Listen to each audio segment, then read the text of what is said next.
नमस्कार दोस्तों, स्वागत है आपको वर्ल्ड रीजनल ज्योग्राफी में। मैं सनोज कुमार आपको बहुत बहुत स्वागत करता हूं।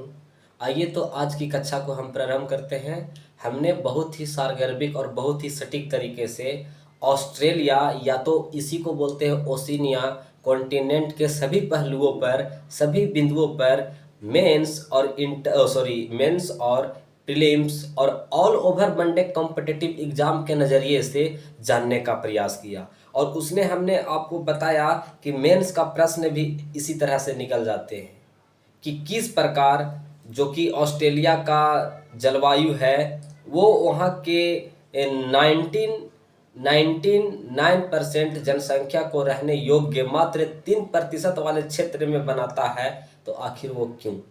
तो इसी तरह से प्रश्न आते हैं। हमने इन सभी बिंदुओं पर पूर्ण विस्तार से चर्चा करने का प्रयास किया, लेकिन आज हम लोग आज से जो एक नया कॉन्टिनेंट स्टार्ट कर रहे हैं वो अमेरिका कॉन्टिनेंट पढ़ेंगे। आज से कौन सा कॉन्टिनेंट हम लोग पढ़ने जा रहे हैं? अमेरिका कॉन्टिनेंट यानी अमेरिका महाद्वीप। अमेरिका महाद्वीप में हम लोग देखेंगे कि किस प्रकार से उसकी अवस्थिति है। क्या हम लोग पढ़ने जा रहे हैं? अमेरिका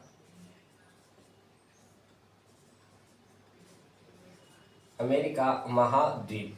अमेरिका महाद्वीप को हम लोग आज पढ़ेंगे, यानी अमेरिका कॉन्टिनेंट को। तो अमेरिका कॉन्टिनेंट को पढ़ने से पहले इसकी जो औसत और निम्न बातें हैं उसकी ज्ञान होना बहुत ज़रूरी है। तो सबसे पहले ये जानते हैं कि अमेरिका एक कॉन्टिनेंट है और ये बना कैसे। तो इसके पीछे हम पहली क्लास में बताए थे कि यह सब जो है महाद्वीपीय विस्थापन सिद्धांत के तहत ही इन सभी भूखंडों का निर्माण हुआ था। तो उसी कड़ी में आज जो हम लोग चर्चा करेंगे अमेरिका कॉन्टिनेंट, और अमेरिका कॉन्टिनेंट में ये जानेंगे कि किस प्रकार इसकी जो वर्तमान अवस्थिति है इसकी जानकारी लगी। तो इस क्रम में सबसे पहले यहाँ पे पहुँचा क्रिस्टोफर कोलंबस ने इस अवस्था का, इस भूखंड का खोज किया। कौन खोज किया? याद रखिएगा, क्रिस्टोफर कोलंबस ने 1492 ईस्वी में। फिर उसी के रास्ते के, फिर बाद के काल में देखिएगा कि क्रिस्टोफर कोलंबस के रास्ता को ही अनुसरण करते हुए एक यूरोपियन भूगोलवेत्ता जिसका नाम था अमेरिको वेसबुकी। यानी पहले कौन आया अमेरिका का खोज अगर कहा जाए तो वो श्रेय जाता है क्रिस्टोफर कोलंबस को, लेकिन उसी के रास्ता के अनुसरण करते हुए बाद के कालों में एक नाविक आता है जिसका नाम था अमेरिको वेसबुकी, और इसी के नाम पर नाम पड़ा अमेरिका। अमेरिको वेसबुकी आया था तो वो अमेरिका के पूर्वी तट पर उतरा था क्योंकि उसकी नावें सागरों में फंस चुकी थी, और वहाँ उन्होंने पता लगाया कि यूरोपियन के रहने योग्य जलवायु और वहाँ की दृष्टियाँ जो कि वहाँ पे एग्जिस्टेंस कर सकते थे। कौन? तो यूरोपियन। हालांकि इन सभी क्षेत्रों को खोज क्यों किया जाता था? क्या आपने कभी नोटिस किया है कि अधिकतर भूखंडों, अधिकतर महाद्वीपों और अधिकतर जो भी स्थलाकृतियां हैं उन सभी का खोज यूरोपियंस ने ही किया? तो उस समय के काल में आप जाकर देखते हैं तो जो पोप होता था, जो पोप का मेन हेड होता था, उनसे ये लोग कहकर निकलते थे कि सर मैं जाऊंगा वहाँ पे खनिज और संसाधन का पता लगाऊंगा और हमारे यूरोपियंस के रहने योग्य वहाँ की जलवायु और वहाँ की स्थलाकृतियाँ होगी तो हम अपना वहाँ पे विस्तार कर सकते हैं, हम अपना उपनिवेश बना सकते हैं। इस दृष्टिकोण से भूगोलवेत्ता के रूप में निकलते थे और लोग चीज़ों को खोज करते थे। तो इसी क्रम में सबसे पहले अमेरिका का खोज किया कौन? क्रिस्टोफर कोलंबस ने 1492 ईस्वी में, और फिर इसी के रास्ता के अनुसरण करते हुए अमेरिको वेसबुकी आया जिन्होंने अमेरिका के पूर्वी तट पर उतरा था, और फिर इन्होंने क्या किया कि जलवायुविक एवं भौगोलिक दृष्टिकोण से यूरोपियन के रहने योग्य यहाँ के जलवायु को अस्थायी बताया, जिसके कारण फिर देखिएगा कि अमेरिका को इन लोगों ने महाद्वीपीय आधार पर दो भागों में बांट देगा, उत्तरी अमेरिका और दक्षिणी अमेरिका। तो आज से हम लोग जो पढ़ना प्रारंभ करेंगे वो दक्षिणी अमेरिका के बारे में पढ़ेंगे, यानी उत्तर अमेरिका के बारे में हम लोग पढ़ेंगे और देखेंगे कि हम लोग दक्षिणी अमेरिका पहले पढ़ेंगे और जानते हैं कि किस प्रकार दक्षिणी अमेरिका की अवस्था है, किस प्रकार दक्षिणी अमेरिका की अवस्था है और वह अपने क्षेत्र में लाइफ में एग्जिस्टेंस कर रही है। तो धैर्य बनाकर जाने और किस प्रकार मैं आप सभी चीज़ों को बहुत ही बारीकी से बहुत ही सही पहलुओं पर विचार करने का प्रयास करेंगे ताकि आपको पूर्ण ज्ञान मिले कि किस प्रकार चीज़ें हैं जो हम लोगों की ज्ञान को बढ़ाती है। तो ये कुछ इस प्रकार जो कि अमेरिका का मैप है तो मैंने आपके सामने रख दिया। कुछ दक्षिणी अमेरिका का इस प्रकार का मैप है जो आपके सामने मैं क्या किया, बना दिया। इस चीज को आप देखिए, ये किसका मैप है, तो दक्षिणी अमेरिका का मैप है। सबसे पहले जैसे कि हम लोगों ने ऑस्ट्रेलिया कॉन्टिनेंट के बारे में पढ़ा और ऑस्ट्रेलिया कॉन्टिनेंट के भागों में बारे में पढ़ते हुए हमने उसके बाहरी भागों को पहले पता लगाया। तो देखिए इसके बाहरी भागे ये कौन है, तो दक्षिणी अमेरिका के बारे में पढ़ रहे हैं। किस कौन अमेरिका, तो दक्षिणी अमेरिका के बारे में हम लोग पढ़ रहे हैं। इस चीज को आपको पूर्ण ज्ञान होनी चाहिए कि हम लोग किस पर बात कर रहे हैं, दक्षिणी अमेरिका। तो मैं यहां पे लिख देता हूं दक्षिणी अमेरिका, इस वाले भाग पर हम लोग बात कर रहे हैं। तो सबसे पहले देखिए इसके बाहरी भागों को, यहाँ पे कैरेबियन सागर है। कौन सागर, कैरेबियन सागर, कैरेबियन सागर, कैरेबियन सागर। इसको अच्छा से मैं लिखता हूं ताकि चीजें आपको पूरी तरह से विजुलाइज हो। यहाँ पे कौन सागर है, कैरेबियन, कैरिबियन सागर। कौन सी सागर है, कैरिबियन सागर। यहां देखिएगा तो आपको नजर आएगा उत्तरी अटलांटिक महासागर,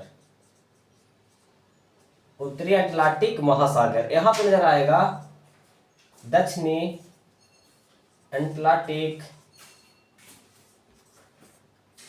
महासागर। दिख नहीं रहा होगा लेकिन मैं बोल रहा हूं। यहां पे आप देखिएगा तो क्या है, दक्षिणी महासागर, दक्षिणी महासागर। यहाँ पे क्या है, दक्षिणी महासागर। ये वाले भाग में आप आइएगा तो आपको नजर आएगा दक्षिणी प्रशांत महासागर, दक्षिणी प्रशांत महासागर। याद रखिएगा कि ये सब जो उत्तर दक्षिण ये बट कैसे रहा है, क्योंकि बीच से कौन जा रही है, तो भूमध्य सागर, भूमध्य रेखा जा रही है। कौन जा रही है, भूमध्य रेखा। तो ऐसे में यह नॉर्थ और साउथ के आधार पर सभी सागरें क्या होती है, बट जाती है। ये जो सागर है वो एक है, इस चीज को आप याद रखिएगा कि ये एक है, लेकिन जो भूमध्य रेखा जा रही है, इक्वेटर जा रही है, जिसके कारण ये दो भागों में अपनी अवस्था के अकॉर्डिंग बट जा रही है। यहाँ पे आप देखिएगा तो पनामा नहर है। क्या है, पनामा नहर। तो इस चीज को आप देख लीजिए कि इसके उत्तरी भागों में कैरिबियन सागर, फिर इसके उत्तर दक्षिण पूर्वी भागों में उत्तरी अटलांटिक महासागर, फिर दक्षिण भागों में दक्षिणी महासागर, और फिर इधर आइएगा तो आपको पश्चिम में प्रशांत महासागर। तो सबसे पहले आप याद रखिएगा कि अमेरिका के, दक्षिण अमेरिका के उत्तर में कैरिबियन सागर है, लेकिन ये जो सागर है याद रखिएगा कि अटलांटिक महासागर का ही क्या है, अंग है। तो उत्तर में कैरिबियन सागर, पूरब में अटलांटिक सागर, और फिर देखिएगा तो दक्षिण में दक्षिणी महासागर और प्रशांत महासागर पश्चिम में, और फिर ऊपर में कैरिबियन सागर। याद कीजिए क्लॉकवाइज, पहले क्लॉकवाइज बोलिए फिर एंटी क्लॉकवाइज बोलेंगे। क्लॉकवाइज ऊपर में उत्तर में कैरिबियन सागर, पूरब में अटलांटिक महासागर, फिर दक्षिण में दक्षिणी महासागर और पश्चिम में प्रशांत महासागर। याद हो गया। अब देखते हैं उसके आंतरिक भागों में किस प्रकार की उसकी देश है। दक्षिण अमेरिका में कुल जो देश है उस देशों की संख्या कितनी है, तो वो 13 है। कुल देश इसमें कितने हैं, तो 13 है। कि कुल देश कितनी है, 13 है। तो उन 13 देशों के नाम हम लोग जानेंगे। तो आइए हम लोग जानते हैं। यहाँ पे देखिएगा तो आपको एक देश नजर आएगा जिसका नाम है कोलंबिया। क्या नाम है, कोलंबिया। कोलंबिया, इस चीज को याद रखिएगा। यहाँ कौन सी देश है? Colombia, Colombia. यहाँ कौन देश है? वेनेजुएला, क्या नाम है? वेनेजुएला, ठीक। यहाँ पे आपको नजर आएगा उस देश का नाम है गुआना, क्या नाम है? गुआना। यहाँ पे क्या है? सूरीनाम, कौन देश है? सूरीनाम। यहाँ पे एक देश है जिसका नाम है सूरीनाम। यहाँ पे भी एक देश है जिसका नाम क्या है? फ्रेंच गुआना, क्या नाम है? French Guana. यहाँ पे आइएगा तो आपको नजर आएगा एक देश है जिसका नाम है ब्राजील, क्या नाम है? ब्राजील। अब यहाँ पे आइएगा तो आपको एक देश नजर आएगी, उसका नाम है उरुग्वे, क्या नाम है? उरुग्वे।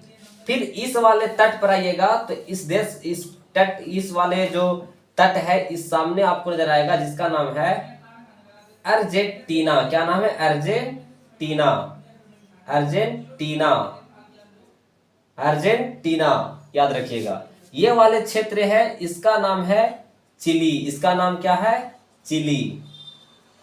ये देश है। यहाँ पे आइएगा तो आगे बढ़िएगा, यहाँ पे ये सारे क्या है? देश है। यहाँ बढ़िएगा तो यहाँ पे क्या है? पेरू, क्या है? पेरू। ये देश है सारे। और यहाँ पे क्या है?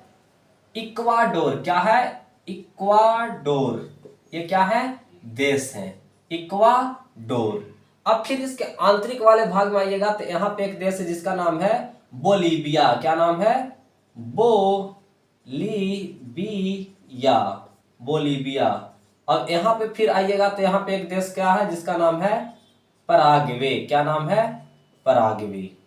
तो देखिए दक्षिण अमेरिका में कुल देशों की संख्या, कुल कंट्रीज की संख्या कितनी है? तो 13 है। और 13 है तो किस प्रकार है उसी प्रकार आपको याद रखना है। पहला Colombia, Venezuela, Guyana, Suriname, French Guiana, Brazil, Uruguay, Argentina, Chile, Peru, Ecuador, Bolivia और पराग्वे। कैसे याद रखना है? पहले क्लॉकवाइज और फिर anti clockwise, clockwise anti clockwise. तो पहले क्या है? कोलंबिया, पहले क्या है? कोलंबिया, फिर क्या है? वेनेजुएला, फिर क्या है? गुआना, फिर क्या है? सूरीनाम, फिर क्या है? फ्रेंच गुआना, फिर कौन है? ब्राजील। आगे देखिएगा तो उरुग्वे, फिर अर्जेंटीना, कौन है? अर्जेंटीना, फिर कौन है? चिली, और फिर कौन है? पेरू, और फिर कौन है? इक्वाडोर, और फिर बोलीविया और पराग्वे। याद हुआ? क्लॉकवाइज आंख बंद कर लीजिएगा और क्लॉकवाइज पहले बोलिएगा, फिर एंटी क्लॉकवाइज बोलिएगा। तो आंख बंद कर लीजिए, मैं भी कर लेता हूं। और चीज़ों को बहुत अच्छा से दिमाग लगाइए और आपके सामने देखिएगा कि दक्षिण अमेरिका का चित्र बनना शुरू हो जाएगा। आंख बंद कर लीजिए, मैंने पहले बता दिया। अब आंख बंद करके अपने आप से बोलिए, आपके समक्ष होना चाहिए दिमाग में क्या? तो दक्षिण अमेरिका का चित्र। तो आंख बंद कीजिएगा और दक्षिण अमेरिका का चित्र आपके सामने बन जाएगा और फिर आप बोलते रहेंगे, बोलते रहेंगे। तो आंख बंद कर लीजिए। पहला कौन है? बोलीविया, फिर कौन है? वेनेजुएला, ये सारे क्या है? देश है। वेनेजुएला, फिर कौन है?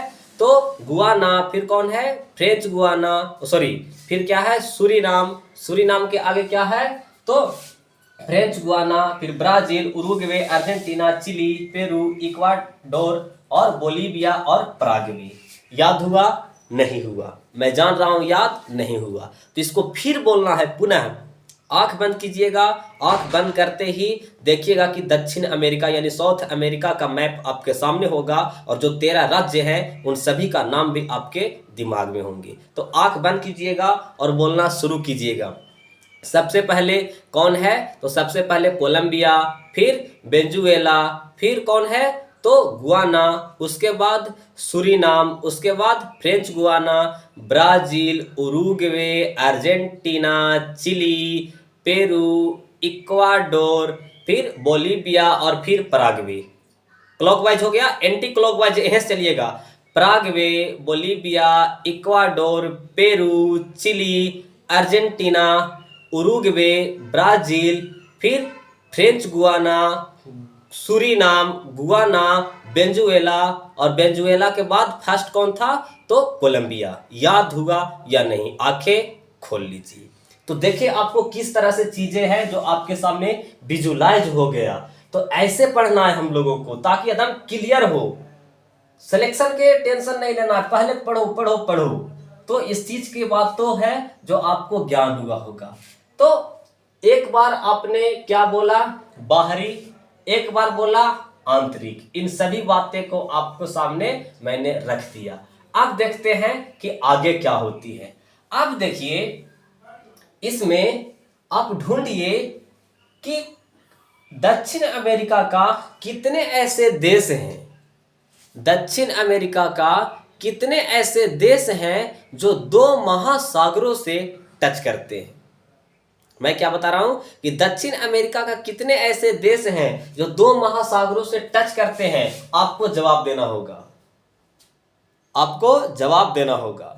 चलिए मैं बताता हूं। आप देखिए यहां पे फिगर थोड़ा ये बन गया है, लेकिन इसका मतलब ये नहीं कि इसकी विस्तार ये नहीं है, विस्तार इसकी पूरी है। आप देखिए यहां पे कोलंबिया नजर आ रही है। यदि कोलंबिया का मैप यदि आप देखिएगा तो कुछ इस प्रकार है, और कोलंबिया जो है इस तरफ भी टच कर रही है, और इधर जो प्रशांत महासागर है उसको भी टच कर रही है, और अटलांटिक महासागर है उसको भी टच कर रही है।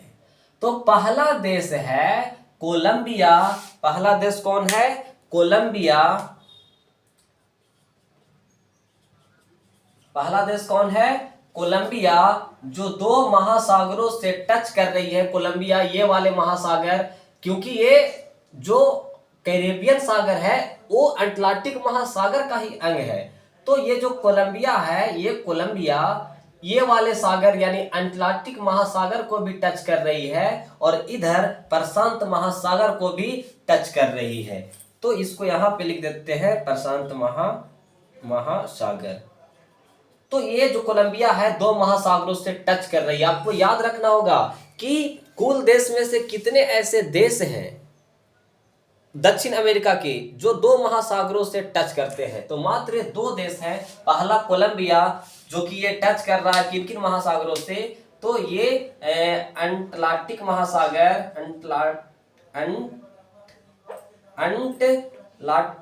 अटलांटिक महासागर, अटलांटिक महासागर, और दूसरा प्रशांत महासागर। प्रशांत महासागर यानी कोलंबिया, और एक दूसरा देश है जिसका नाम है चिली। ये चिली का यदि देखिएगा तो इसकी विस्तार एकदम यहां तक आएगी, यहां तक। तो इसका जो विस्तार है ये कौन देश, ये कौन सी सागर से टच कर रही है? प्रशांत महासागर से तो कर ही रही है, लेकिन इसके साथ साथ दक्षिणी महासागर से कर रही है। तो पहला देश हो गया, यानी दक्षिण अमेरिका का वह कितने देश हैं जो दो महासागरों से टच करती है। तो पहला है कोलंबिया जो अटलांटिक महासागर और प्रशांत महासागर से टच करती है, और दूसरा है जिसका नाम है क्या? चिली। दूसरा नाम क्या है? चिली। ये जो चिली है ये दो महासागरों से टच कर रही है। एक तो है प्रशांत महासागर, प्रशांत महासागर, और दूसरा है कौन महासागर? तो दक्षिणी महासागर, दक्षिणी महासागर। इतना बातें याद हुआ या नहीं? इतना बातें याद हुआ या नहीं? तो ये सारी चीजें हैं जो आपको याद रखना होगा। अब अगला प्रश्न है। अब देखिए कि कितना ऐसा देश है, दक्षिण अमेरिका का कितने ऐसे देश हैं जो इक्वेटर से होते हुए जा रहे हैं, जो इक्वेटर से होते हुए जा रहे हैं। तो आपको पता चलेगा कि कुछ इस प्रकार है जो इक्वेटर से होते हुए जा रहे हैं। यहाँ पे क्या है? इक्वेटर है। यहाँ पे क्या है? इक्वेटर है। तो पश्चिम से पूरब की ओर अगर क्रमानुसार देखिएगा तो कितने ऐसे देश हैं जो इक्वेटर से होते हुए जा रहे हैं पश्चिम से पूरब। तो आपको पता चलेगा कि पेरू है, और इक्वाडोर है, और कोलंबिया है, और ब्राजील है। कितने ऐसे देश हैं जो इक्वेटर से होते हुए जा रहे हैं, इक्वेटर से होते हुए काट रहे हैं। तो पहला कौन है? इक्वाडोर, पेरू, कोलंबिया और ब्राजील, जो है कि टच कर रहे हैं किससे? इक्वेटर से। तो आपको ऐसे बातें को याद रखनी होगी। आगे देखते हैं कि किस तरह से चीजें हैं। अगला देखिए, दक्षिण अमेरिका महाद्वीप से गुजरने वाली मकर रेखा। मकर रेखा पश्चिम से पूरब कितने देशों को काट रही है? तो मकर रेखा यहां से जाएगी तो वो जो गुजर रही है वो चिली, अमेरिका और पराग्वे तथा ब्राजील से होकर गुजर रही है। किससे? तो चिली और चिली, पराग्वे, ब्राजील और किससे होकर गुजर रही है?